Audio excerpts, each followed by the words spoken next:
Every morning, 2.5 billion people perform a biochemical ritual without knowing what they're actually doing. They drink coffee. They feel more awake. They assumed the caffeine gave them energy. But caffeine doesn't give you energy. It doesn't create alertness. What caffeine actually does is more elegant, more devious, and more strange than almost anyone realizes. And understanding it will change the way you drink coffee forever. To understand caffeine, you first need to understand adenosine. Adenosine is a molecule your brain produces naturally as a byproduct of neural activity. Every time a neuron fires, it produces adenosine. As adenosine accumulates throughout the day, it binds to adenosine receptors, progressively slowing neural activity, producing the feeling we experience as tiredness, as that mid-afternoon fog, as the desire to sleep. Adenosine is your brain's natural sleep signal. Caffeine's molecular structure is remarkably similar to adenosine. Similar enough to fool adenosine receptors into accepting caffeine in their binding sites.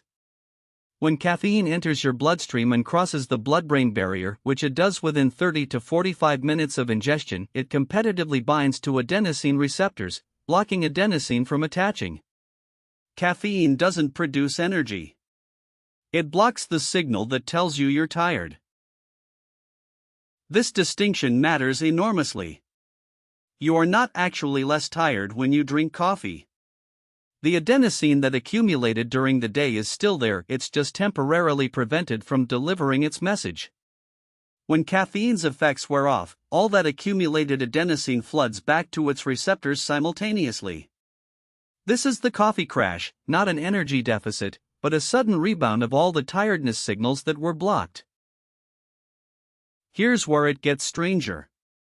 Because caffeine consistently blocks adenosine receptors, your brain, which is extraordinarily adaptive, responds by producing more adenosine receptors. More receptors means the same amount of adenosine produces a stronger signal. This is caffeine tolerance, your brain literally rebuilding its architecture to compensate for the chemical you're using. Regular coffee drinkers need more caffeine to feel the same effect because their brains have more receptors for adenosine. The secondary effects of blocked adenosine receptors are indirect but powerful. Adenosine normally suppresses dopamine, the neurotransmitter associated with motivation and reward. When caffeine blocks adenosine, dopamine flows more freely, which is why coffee creates a mild sense of motivation and pleasure. This dopaminergic effect is partly why coffee feels like more than just wakefulness. There is a genuine, if subtle, mood elevation involved. Caffeine also triggers the release of adrenaline epinephrine from the adrenal glands. This creates the physiological alertness response, increased heart rate, dilated pupils, heightened glucose release into the bloodstream. This is actual energy mobilization, the classic fight or flight minor activation. This adrenaline response is not identical to rest-derived energy, but it genuinely increases physical and mental capacity in the short term. Caffeine's half-life in the human body is approximately 5 to 6 hours. Half-life means that after 6 hours, half the caffeine you consumed is still active. If you drink a 200 mg coffee at 2 p.m., you still have 100 mg active at 8 p.m., 50 mg at 2 a.m. Sleep researchers consistently find that caffeine consumed within 6 hours of bedtime measurably reduces sleep quality even when subjects don't feel less tired. The caffeine is still blocking adenosine even as you sleep. Individual caffeine metabolism varies dramatically, and the variation is largely genetic. The CYP1A2 gene encodes the liver enzyme primarily responsible for caffeine metabolism. Fast metabolizers, people with certain CYP1A2 variants, process caffeine roughly twice as quickly as slow metabolizers. Fast metabolizers need caffeine more frequently to maintain effects. Slow metabolizers feel jittery or anxious from the same dose that barely affects a fast metabolizer.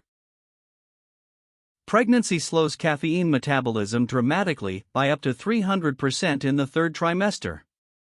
This is why obstetricians recommend limiting caffeine during pregnancy.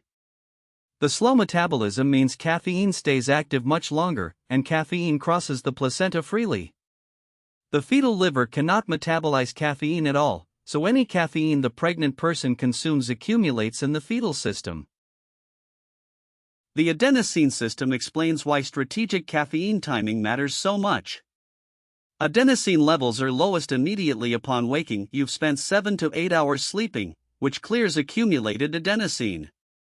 Drinking coffee the moment you wake up blocks receptors when there's almost no adenosine to block. The benefit is minimal. Research by neuroscientist Andrew Huberman and others suggests waiting 90 to 120 minutes after waking before consuming caffeine, allowing adenosine to build slightly and cortisol to peak naturally.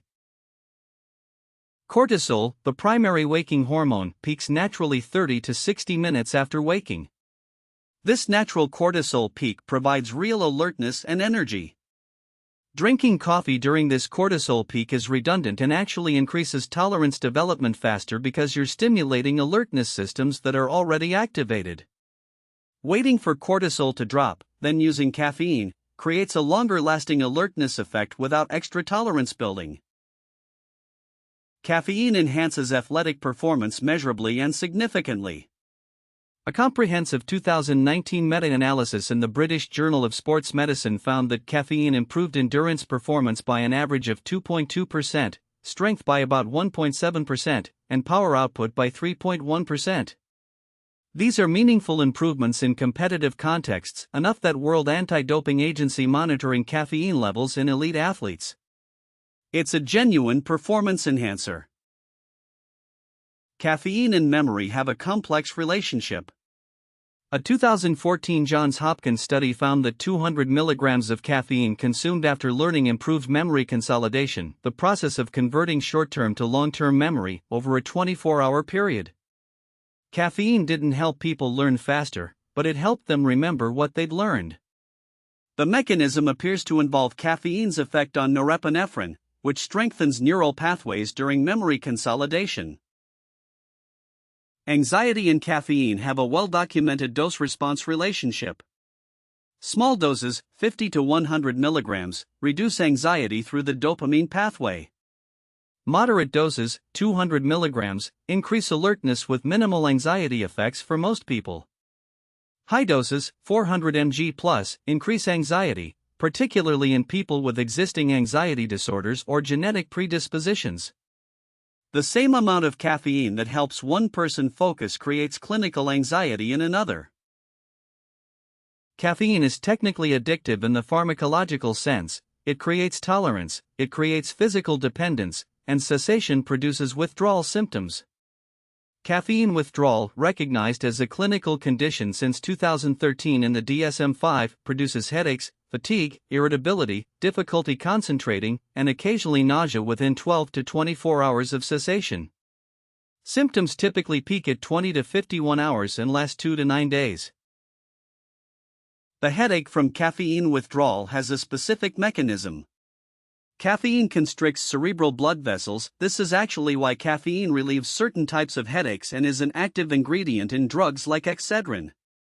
When regular caffeine users stop consuming it suddenly, the constriction stops, blood vessels dilate, and increased blood flow pressure creates a characteristic throbbing headache. Tapering, reducing caffeine gradually, essentially eliminates withdrawal headaches. Caffeine and sleep debt interact in a feedback loop that millions of people are caught in without realizing it. Poor sleep creates more adenosine accumulation. More adenosine means more tiredness. More tiredness leads to more caffeine consumption. More caffeine blocks adenosine receptors. Blocked receptors reduce sleep quality. Reduced sleep quality means more adenosine. More tiredness. More coffee. This cycle is extremely common and can only be broken by temporarily accepting fatigue while sleep quality is restored. The optimal total daily caffeine intake for adults is considered to be below 400 milligrams by the FDA and most major health organizations. A standard 8-ounce drip coffee has about 95 milligrams. An espresso shot has about 63 milligrams. A 16-ounce specialty cold brew can have up to 300 milligrams. 4 cups of regular drip coffee puts you exactly at the safety threshold. Most regular coffee drinkers are within or slightly above safe limits. The most interesting caffeine discovery of recent decades may be this: caffeine appears to protect against Parkinson's disease. Multiple large epidemiological studies have found that regular caffeine consumption is associated with a 25 to 30% reduced risk of Parkinson's disease. The mechanism likely involves adenosine A2A receptors in the brain, which regulate dopamine in the basal ganglia, the area affected in Parkinson's. Caffeine appears to protect exactly where Parkinson's attacks. So you wake up. You want alertness. You drink coffee.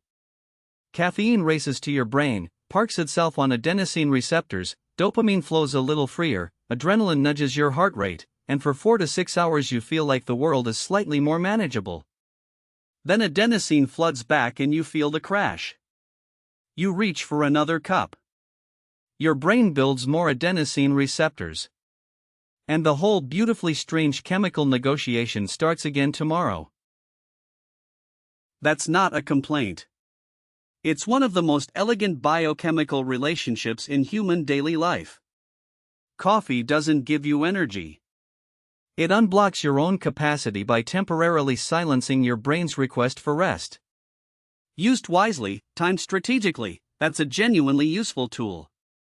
Used compulsively, it becomes a crutch propping up sleep deprivation. The molecule is neutral. What you do with it is entirely up to you.